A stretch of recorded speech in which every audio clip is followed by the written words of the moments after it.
Hello, everybody, and welcome to the brand new old PulpFicLitPod, where on this season of it, we are going to not only talk about books and stories, but writing. With me, I have, I don't know what I should call you. Which one of us? The one whose name I can't say because I don't know what I should call them.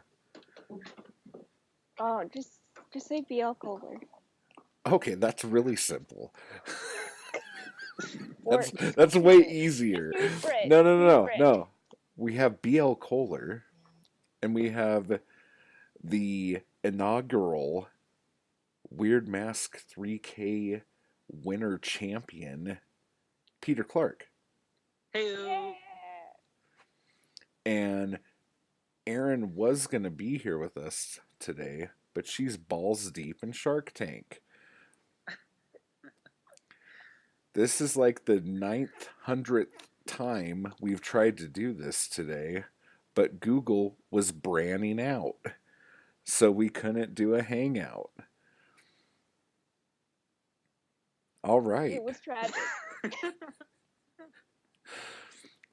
So, besides the obvious Game of Thrones spoiler that is coming right now, besides Theon dying, what's been going on with you, BL Koller?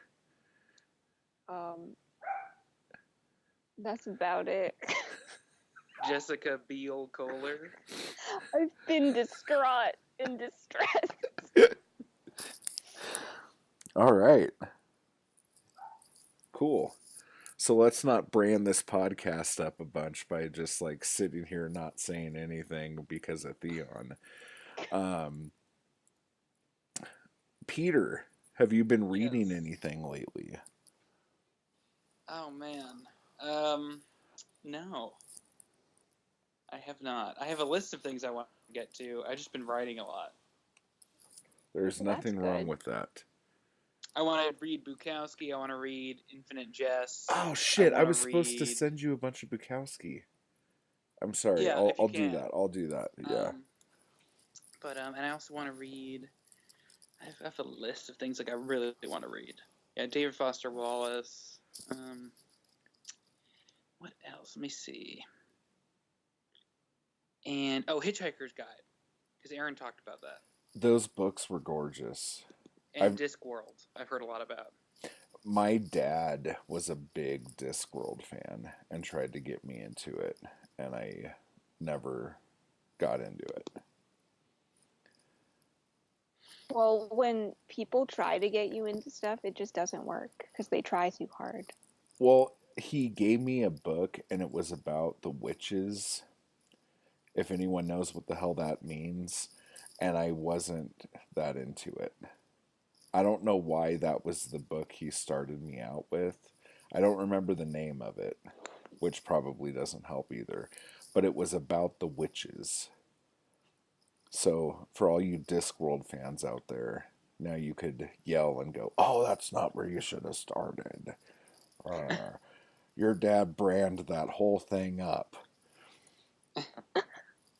Now, if you don't know what that means, it means just sitting there with a stupid haircut like you're in Oasis and just not doing a goddamn thing while the whole world burns and crumbles around you.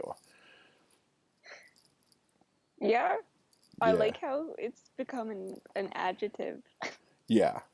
I'm going to Urban Dictionary that shit like in minutes. Please do. So, BL Koller, what are you reading? Right now I am gearing up for a month-long readathon with Erin that Erin and I invented, where we are going to try to read a book per day in May. Wow, that rhymes. Yeah. Is that possible? Is that humanly possible? We're gonna try. We're gonna find out. I don't think it is. Are you? If you don't finish a book on Monday, are you going to start a different book on Tuesday? we haven't worked out the logistics of this yet, but we're going, like, the goal is to see if we can at least complete one book per day in May. So if that means like starting two in one day, like as long as we finish one book, it counts. How many pages do the books have to be? If it is under 100 pages, we have to read at least like 200. I think the rule we set was as like a minimum. So basically, you guys are going to be really fun on Voxer next month, meaning you won't be there at all. I mean, Erin and I read pretty fast, so we'll probably be there. Doubtful. Don't doubt me. It'll be just me, Peter, and Zane sending gifts to each other. That's all we need. What can you explain because you and Erin were talking about something earlier that was like there's some book that she's reading that you want to read but it hasn't been released here yet or something. Oh yeah, like there's this one book that was released in Canada by one of Erin's favorite authors, and Erin has yet to recommend me a book that I did not like. So she told me about this book who ironically I can't remember the title or the author right now. It was called Daylight by Moonlight or something like that. Something like that, yeah. And she was like, this is one of my favorite authors. So I was like, ooh, okay, I'm gonna read that. And so I pre-ordered it, and like when I pre-ordered it, it was supposed to come a week later, but now the release date keeps getting pushed back for whatever reason. And it's an ebook, so I don't understand what the problem is. So Dropping the ball. Yeah, Bray, if you remember John Wick, that was very hard to get a. Remember the John Wick comic book? They kept changing the date for that one. Yeah, I do. Man, everyone's branding it up left and right here. The book was called Days by Moonlight by Andre Alexis. Yes, thank you, Peter. Nice. And that's Erin's favorite author?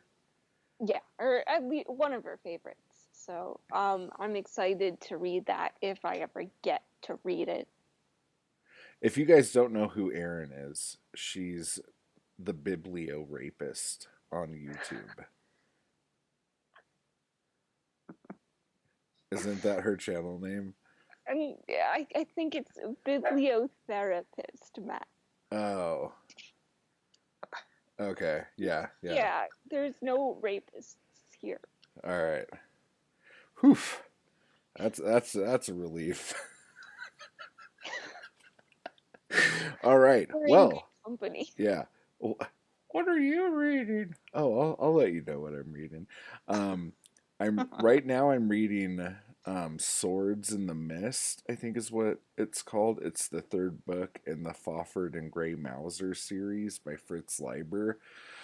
I just got into it, and the first two books were just amazing, and I'm really pissed off that it took me so long to get into these because I always thought that the name of the characters were stupid, so I didn't want to read it.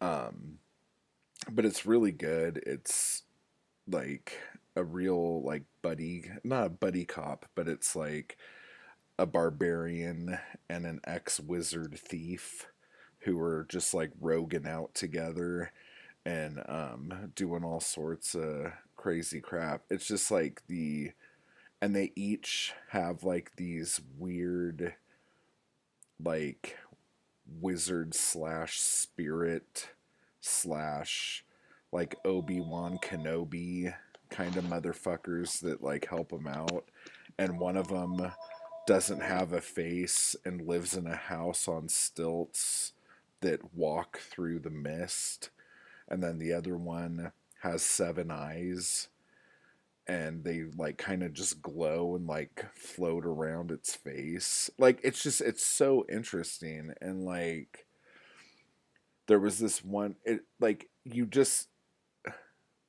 like nothing's really happening, let's say, and then all of a sudden this like just action packed scene happens where like they're sliding down a glacier, but since everyone's sliding down the glacier at the same speed, they could still have a sword fight with people while they're like flying down the side of a glacier at like 100 miles an hour. It's just like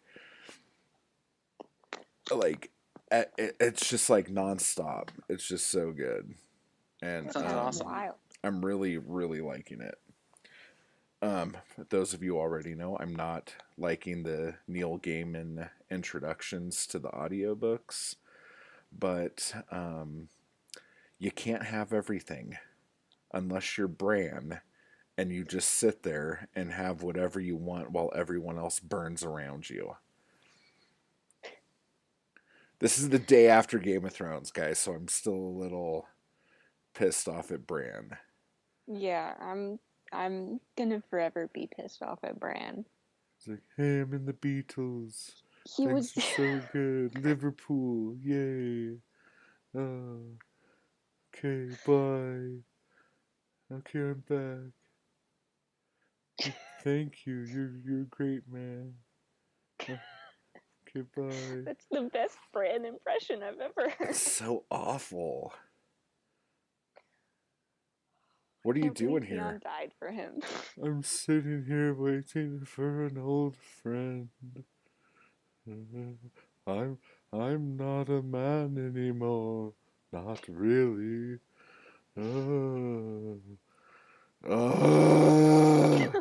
He's so annoying. He is, but I guess we can kind of half forgive him. No, No? we can't. He's a douchebag. You're right. You're right. We can't forgive him. And it's I was gonna almost give like him the everyone's benefit like, oh, you can't get mad at him because he's in a wheelchair. So you have to say nice things about him. No, I don't. He's not differently abled. Differently able. He's a flying bird man eyeball guy. Okay. Go ahead, BL Koller. Speak your piece. I was just gonna say, like, he could have done something. Like, they could have given him some sort of weapon. Like, he could have done something more than just, like, sit there. Like, what is it with people thinking that people in wheelchairs can't do jack shit? Because we can. We just choose not to. Clearly. Clearly. Thanks, Bran. And like that whole... Okay, Peter, I know you didn't watch it. But like 5 minutes go by, and this big frozen dude is walking in slow motion over to this numbnuts in a wheelchair sitting under a tree.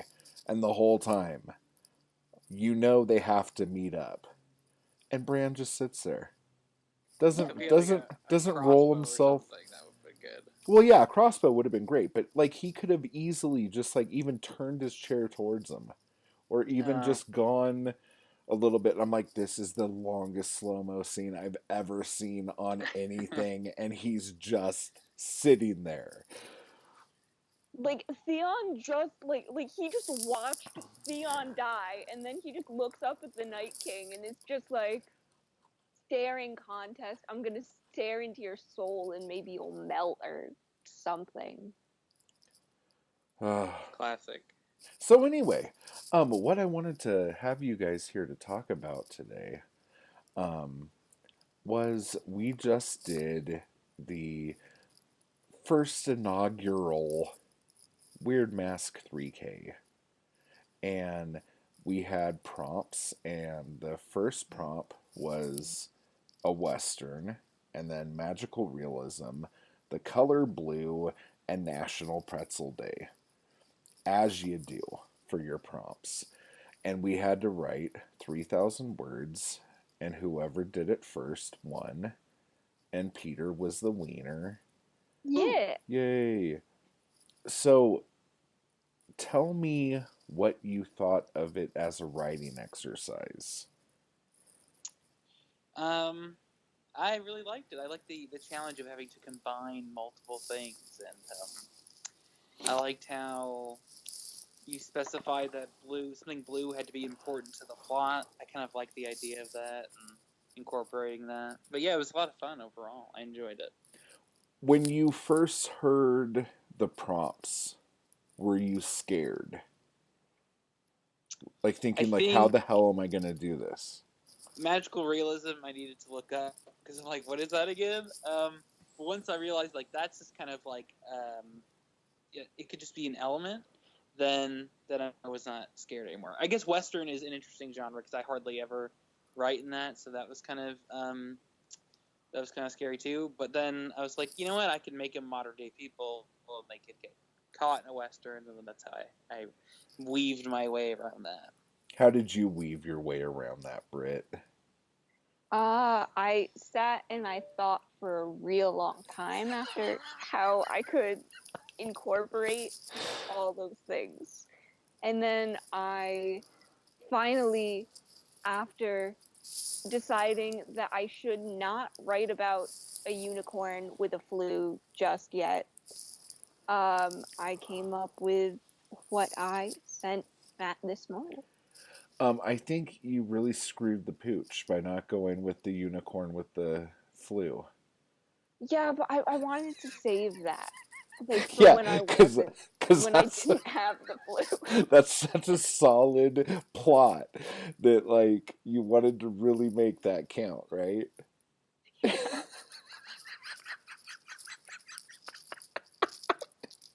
exactly. I'm glad we're Yeah. on the same page. You give it a pretzel horn. Uh-oh. You're right. I really screwed the pooch on this one. Oh, you could have salted the horn and everything. The whole Oh horn. man. Sourdough horn pretzel unicorn flu. Well, we live and we learn. When it has diarrhea, is it going to come out as a rainbow? Oh, Yes. wow. The quality of this show just brand out. I'm really sorry. Hopefully, we'll make a few people laugh at least. Well, But now that I no longer have the stomach virus, that's great. good job. Yeah, way better than Friday when I just like blanked out. Yeah, there were a couple times during that live stream where you just kind of like looked off into the distance and had the 1,000 yard stare or whatever it's called. Yeah, I Yeah. was not I thought doing it was well, but I was hilarious. determined to stick it out. My It- favorite part, I go back and watch it. It's at like 5 minutes when you ask Brit if she has any questions, and she says nope, and then it's like the perfect amount of silence. It's beautiful. It's really hilarious. I loved it so much. Do you have And any now questions? you know, don't No. ask Brit to do things when she's ill. And like after you ask Brit, she says nope. There's just like a bird like chirping in the background outside. It was perfectly placed. It's awesome. It's so rad. Do you have any questions? Nope. I have no idea what I'm going to do or how I'm going to do it. Nope. I have no questions at all. Oh, wow. Yeah, this was fun. I just kind of started trying to write westerns like within the last year and have done a couple little stories and actually just started like a novel or serial about a week ago. So it was kind of cool, but the magical realism element of it did kind of throw me a little bit. I will say that when I saw that card in my hand, I was not thrilled. I'm Yeah. glad it wasn't body horror. That would have been kind of weird. But yeah, I was like, I think I was just so glad that I didn't pick romance. That Ooh. like I because the whole like the last like week I've just been sitting here going, dude, if I pull romance and I have to write some like weird romance story, this is just gonna, oh God, what am I gonna, oh no, geez. I was so worried about that I didn't even have time to worry about other stuff. So once it happened, I kind of shit my pants a little bit. Was it like a sense of like relief and then oh shit? It was like after the live stream, I'm like, what have I done? Like, Mm. maybe this wasn't the greatest idea in the world. Like, What maybe, have I created? yeah, it's I like, thought it was I thought it was really good though. Like I love the concept and it really forces us to like think outside the box. exactly. So Because once we started, like, going, because, like, for a brief minute on Voxer, like us and Aaron, and I think Zane was even there too. But like we were all like kind of brainstorming like little tiny things. And it yeah. just was like, oh my God, this is gonna like be so easy. But the thing with my story was that I don't really know anything that it's about, to be honest. But having a female lead in it was like the very last minute. Like I was writing, and instead of writing he, I put she, and it just kind of went. And I think it worked. Well, you pantsed it the entire time, right? Yeah, that was another thing because I was like, I want to just get this done as soon as possible. Like, I want to, it's Mm-hmm. a race, I got to go. So I felt like I Mm. didn't have time to plot anything. So, did Peter, did you plot yours out? I think that when I heard Western and magical realism, I had to think about how I was going to incorporate it, and then I decided to do modern day time travel. And then when I got like the first part of the story, like Act One, then I went and plotted the end of it because I was like, where are these people going to end up? What happens? And then I had the middle and then the end that I plotted out. The funny thing about the the prompt, which was just blue, it was gonna be water. And then right before I was about to say what it was, Britt said something like something water, blah blah blah. And I'm like, oh, blue. Like I wanted to change it because I didn't want it to seem like you had an idea. So I was like, oh yeah, well water's the prompt. So and that helped me out a little bit. Like there's an old song from the 70s called Blue Eyes by Jesse Coulter. And that was kind of like, for me, inspiration while I was writing. Like, Okay. if that makes sense. I think it makes perfect sense. I think a lot of us find inspiration in strange things, right, Peter? Yeah, I liked how it was just a color because I was like, ooh, that's interesting and different. Like blue, I like that. Yeah. Like, And go ahead. that could mean so many things too. Like I feel like like that was almost the thing that kind of like saved all our asses because it was so vague. I think so, yeah. Like, originally, when I started writing, I'm like, okay, so it's this girl. Okay. Da, da, da, da, da, da. And I'm like, oh, the blue will be the grip of her pistol. And then I was like trying to think of what the stone was called that you have in all that like southwestern jewelry, and it's turquoise. And I'm like, ah, shit.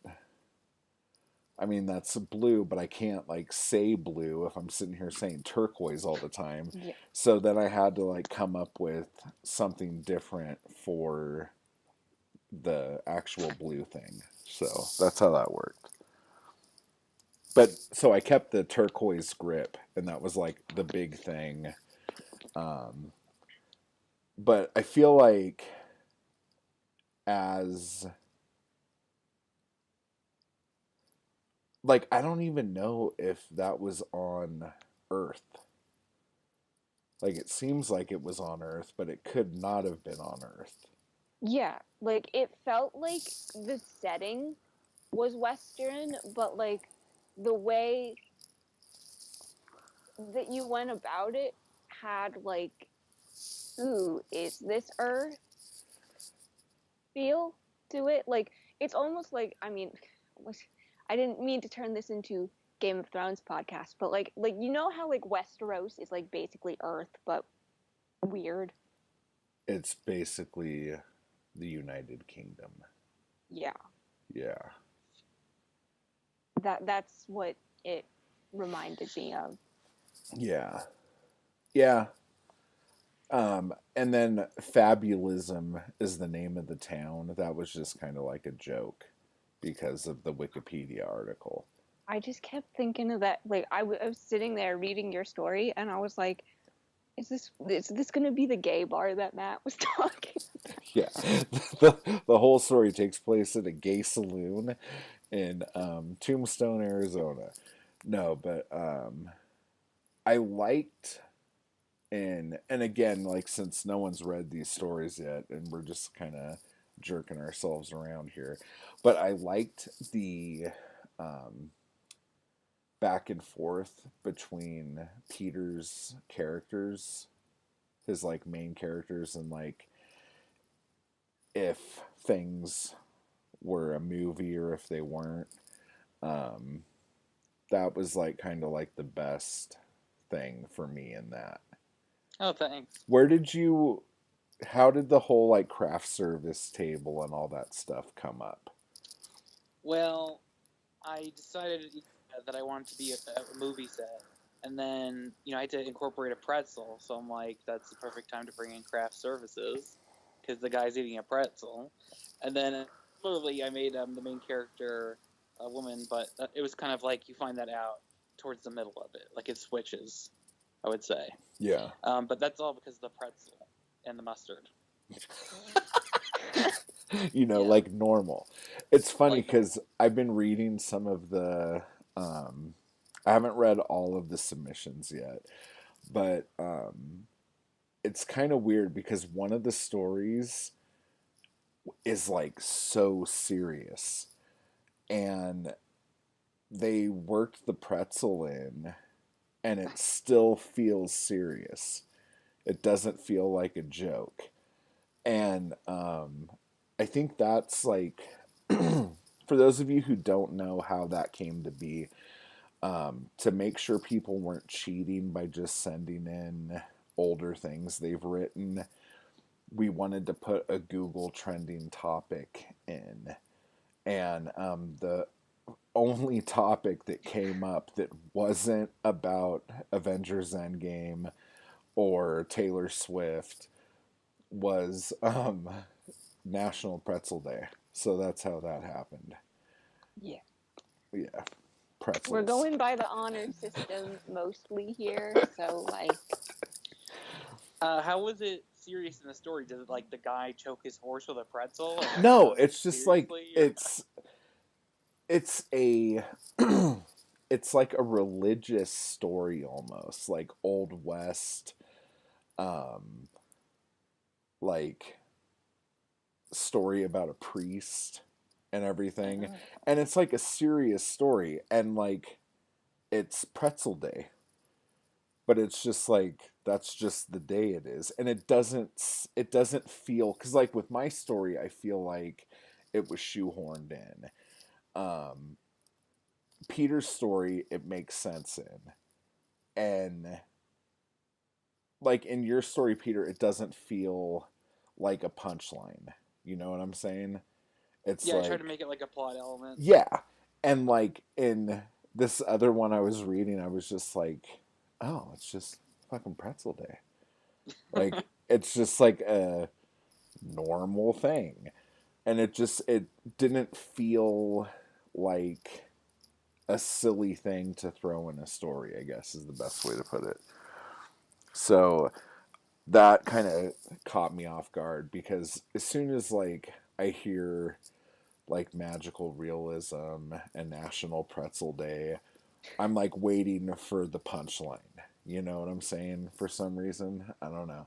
So that was just kind of neat. But there are still probably about half the people who said they were going to do it haven't sent it in yet. So I'm still waiting on some submissions.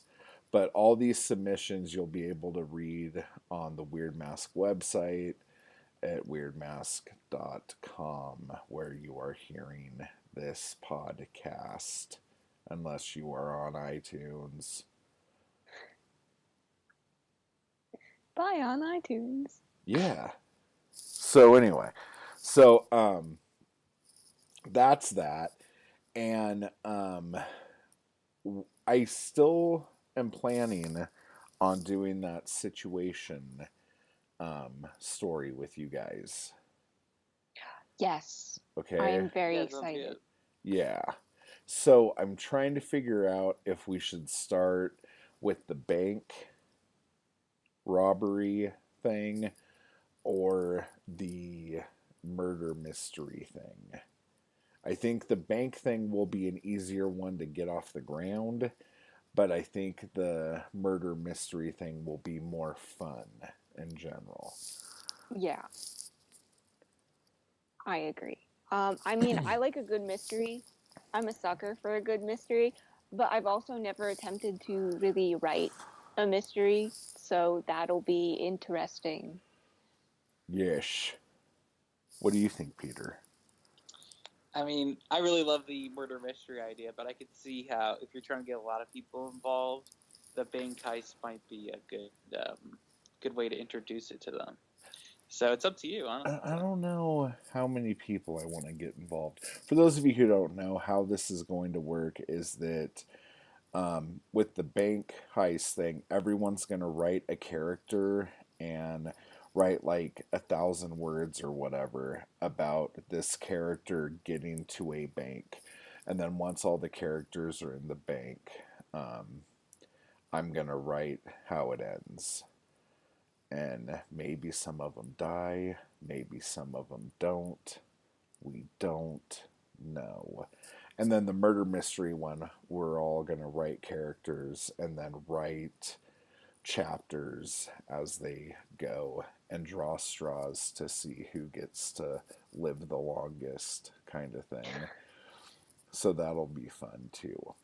I was gonna say we could all break out like a game of Clue and just like pull cards and see what happens. Yeah. No, seriously, like Clue is like it's one of my favorite movies, but it's like kind of the um inspiration for that. Is Do you that the have one with Tim Curry? Yes, it's so good. do you have a title for it yet? Do you have like Weird Mask role play or something? No, Weird not Mask really. ASMR role play. Role play. That's funny. No. But God, I seriously, like, I'm getting all nerded out right now. I could watch Clue all the time. Um, oh, it's so good. Madeline Kahn is so amazing. You know they're remaking it. Fuck me, dude. Yeah, and also Ryan Reynolds is going to be like the main star of it, and it's all about like social media and like everyone gets invited on their phone. So, I think Matt just died. Like, it's so great. like, Oh man. I'm not gonna lie. Since Deadpool and Deadpool 2, Rai has been kind of fun. But, God, remaking Clue. Gulp. Yeah. That's terrifying. Apparently, there's a giraffe in it. Okay, stop talking. Oh, man. And leaving being Mr. Body, that's always fun because he is the singer of Fear. So it was like a cool little punk rock icon being in a movie, being awful. He was not very good in it. And if you notice, like, they had to, like, overdub all of his dialogue. It's really awkward. But I want to do like kind of like a writing prompt for every time we do a podcast now. And I don't know if you guys are going to do all these podcasts with me or not. I'm having a good time with y'all. But so how about today you write a 100-word story about a stool? Ooh, A stool? A stool. like a zebra's stool. Like you could either sit on it or it could be the thing that you poop into a cup to take to the doctor to find out if you're sick. Or both. Yeah. So it could be anything. Anything you want as long as it's a stool. Sample. No, just a stool. Sample. Okay. Okay. So that's fun. So try that. And if you do that, and I just said do, I know. Send it to weirdmaskzine@gmail.com for fun, and we'll put it on the website or something. So that'll be good fun, right? Yeah. Ooh, and then you could read it in the next episode. Yeah. So, like, Especially if it's under 100 words. Does the main character have to be a stool, or do we just have to incorporate? It could be anything you want. Okay. Your main character has to be a stool. Sample. Rainbow from a unicorn's bum. All right. Wow, the juices are flowing in our stool. They're flowing sample. hard. Yeah. All right. So, thank you guys, and say bye to everybody now. Bye, guys.